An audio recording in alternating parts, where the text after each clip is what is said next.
Ah oui, je sais pas si vous m'entendrez bien avec ce cône devant. Aujourd'hui on se retrouve pour aller moissonner le tournesol. Donc on est le 3 septembre et on est parti. Hop, on a déjà fait une benne là, à faire les tours. Là-bas aussi ça moissonne, je sais pas si vous allez le voir. Au fol là-bas, par là-bas. Je sais pas si j'arriverai bien à montrer avec le doigt parce que je vois rien, je suis un peu contre-jour contre l'écran. Mais ça moissonne. On pourrait qu'il fait pas froid dedans. Ça va être 1h30, 2h de l'après-midi. On a fait une benne ce matin.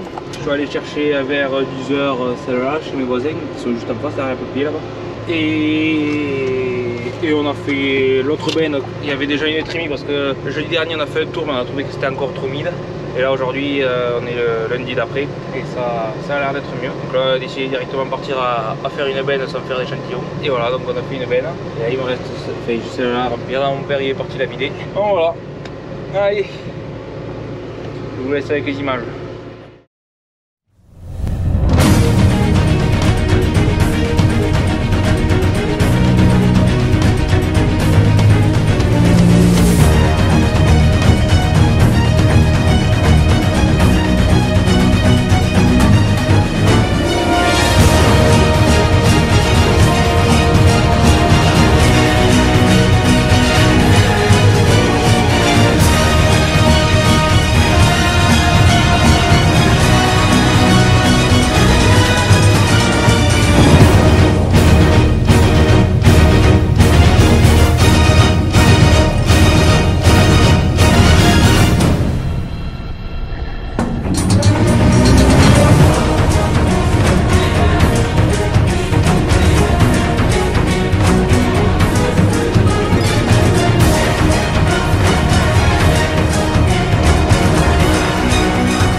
Le tournesol c'est fini, il n'y aura pas eu de vidéo de drone parce qu'il fait un vent terrible, même dans le tracteur tout à l'heure que j'attendais, le tracteur il bougeait tellement qu'il y avait ces rafales, donc je l'ai là, hein, il est pas loin, il est là la boîte, mais je préfère pas le sortir, j'ai pas envie de le couper à cause du vent là, c'est foutu je sais pas où, donc voilà, là c'est fini, je livre cette benne et je vous tiens au courant sur le rendement qu'on a, je sais pas ce que ça va faire.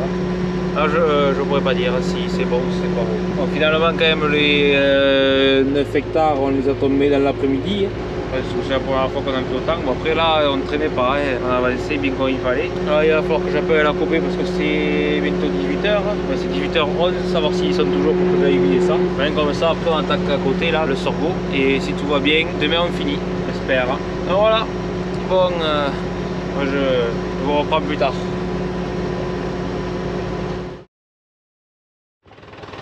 Bon allez, après la moisson du tournesol, et bien il faut le broyer. Donc là je vais l'intégrer dans la même vidéo que le tournesol, parce que comme elle est courte, donc je vais intégrer tout ça, ça a un lien, ça tourne bien.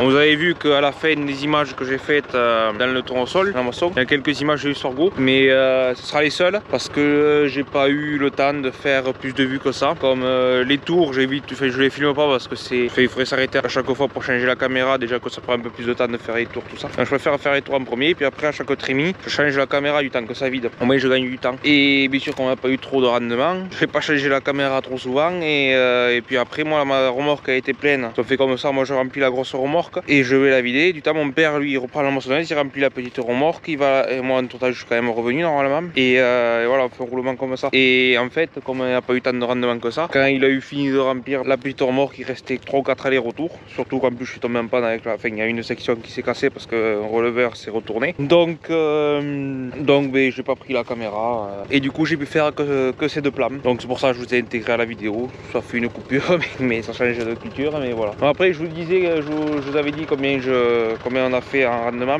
Donc bon, cette année, il était bien parti. Et pareil pour le sorgho, on le pensait vraiment joli. Et finalement, dans le tournesol, on a fait du 22 quinto. Et dans le sorgho, on a fait du 54, je crois. On a fait moins que l'année dernière alors qu'il a pris plus de pluie. Sauf que mais cette année, comme je disais dans une précédente vidéo, j'avais dit, je sais plus ce que je faisais, j'avais dit que en fait il faisait tellement de la pluie souvent en début de cycle que les racines n'ont pas pris le temps de bien se développer en profondeur. Et dès qu'il a commencé à faire sec, les 2 derniers mois là, mais en fait il n'avait pas les racines qui pouvaient aller chercher les ressources en profondeur de l'humidité et tout ça. Pareil pour le tournesol. Et du coup, ben, il s'est séché presque sur place, quoi. On a ramassé du sorgho à 10 d'humidité. Donc ça fait sec quand même. Et le tournesol, on était entre 6, je crois qu'on était à 6 en moyenne quand on l'a ramassé d'humidité. 42 PS. Et bon voilà. Bon, on a fait 22 quinto, c'est la moyenne. C'est un peu plus que la moyenne régionale. La moyenne régionale, c'est 21 quinto et sur 10 ans. Et là, on est à 22. Bon, de toute façon, on va prendre le ski, on va pas aller chez le voisin pour faire gonfler les quintos. De toute façon, les voisins ils ont tout fini. Et même. Bon allez, on est parti à broyer. Bon là, entre temps il a plu là parce que comme vous avez vu les images au drone, moi j'étais parti pour déchaumer là. Finalement, je vais vous faire les plans de déchaumage dans le tournesol. Et quand vous avez vu les plans au drone, moi je partais, ou alors que vous les avez pas vu, vous les avez toujours pas vu. Donc quand j'ai fait les plans au drone, j'étais avec le tracteur en train d'aller déchaumer là. Mon père lui était en train de broyer. Et en fait il est tombé en panne, on est tombé en panne dans le tracteur. On a le flexible direction assistée qui s'est pété là devant. Donc enfin une canne qui a dû passer en travers. Voilà, celui-là là qui est neuf. Du coup je l'ai changé. J'ai fait ça hier, mais entre temps il a fait 17 mm. Donc hier je suis pas parti broyer. Et là bon ça a un peu ressuyé, ça a ressuyé si quand même, ça colle un peu pas trop roux. Donc voilà. Bon là moi je vais prendre dans le sens de la moisson pour éviter justement que ça remonte, qu'on le reprenne en rebrousse au poil et que ça casse encore quelque chose. Donc comme avec la moissonneuse on prend 8 rangs et qu'avec le broyeur on en prend 4, et bien en fait ça tombe nickel. Ça devrait tomber nickel. Donc voilà. Bon allez, on est parti.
allez, la moisson c'est terminé, comme vous l'avez vu, et le broyage aussi, même dételé, parce que en fait on est tombé en panne avec le 880. J'ai la courroie, voilà, comme vous voyez là.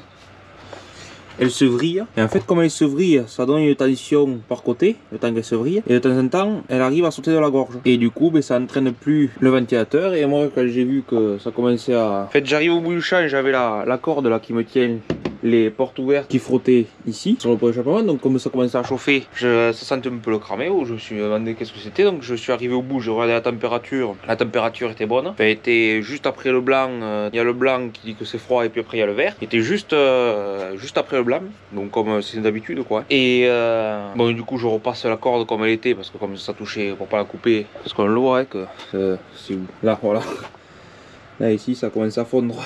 Parce que ça touchait ici. Voilà, et du coup, bon, je retente ça et je repars. Je fais, bon, j'arrive là au milieu du champ. Je vois une vapeur qui sort de là. Je dis un problème, de suite je regarde le voyant de chauffe. Et je le rouge, donc j'ai tout éteint. Et en fait, ben, là, quand j'ai ouvert, j'ai compris de suite, la courroie elle avait sauté, elle était pendue ici là. Et elle n'entraînait plus rien. Donc pas de pompe à entraîner, pas de ventilo pour refroidir le radiateur. Donc du coup, ça a chauffé vite. Et donc j'ai tout arrêté dans le champ.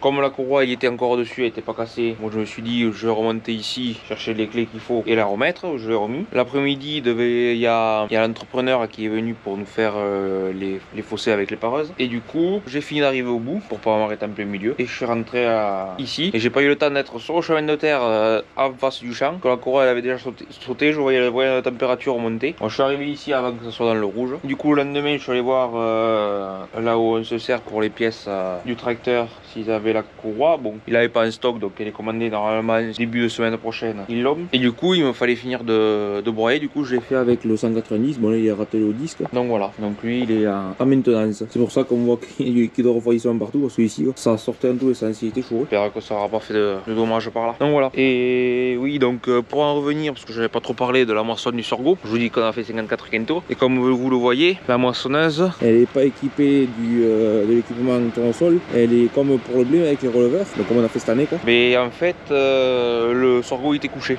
Par endroit, il était plaqué au sol. Donc au lieu de s'embêter avec l'équipement tournesol et tordre des sabres, j'ai préféré le démonter. Bon, c'est vite fait. C'est 10 boulons. Mais bon, c'est tout con à défaire. C'est par côté là, avec la clé à choc, ça va vite. Et un truc qu'on déclipse et puis c'est fini. Et du coup après quand on le pose sur le chariot, ça fait comme si on avait une coupe. Donc je pose, je recule, ça s'enlève. Et on y a foutu les releveurs. Et puis après on a fini de moissonner comme ça parce que et ça allait beaucoup mieux. Dans le coucher, avec les sabres c'était impossible de le ramasser quoi. Les rabatteurs ils touchaient pas par terre, ils touchaient les sabres. Donc il fallait mettre les sabres par terre pour voir que ça remonte. Donc c'est bon pour plier quelque chose. Donc je me suis fait un peu chier. Mais pour dire, les 9 hectares de tournesol on les avait fait dans l'après-midi. Et les 4 hectares 15 je crois que c'est. Mais on les a fait dans l'après-midi et on a fini plus tard en faisant le sorgho. Donc, bon, après certes on va moins vite déjà dans le sorgho, mais c'est pour donner que finalement on va 2 fois moins vite presque dans le sorgho. Donc voilà. Et là maintenant, bon, ça vous le retrouverez dans la prochaine vidéo. Je vais aller déchaumer les tournesols, c'est pour ça le tracteur il chauffe là. Mais ça sera dans une autre vidéo. Donc voilà. Bon allez, on se retrouve pour le déchaumage la prochaine vidéo. Si cette vidéo vous a plu, n'hésitez pas à liker, à vous abonner pour pas rater les prochaines. Et moi je vous dis à la prochaine. Et si vous avez des questions, posez-les en commentaire. Allez. Au revoir.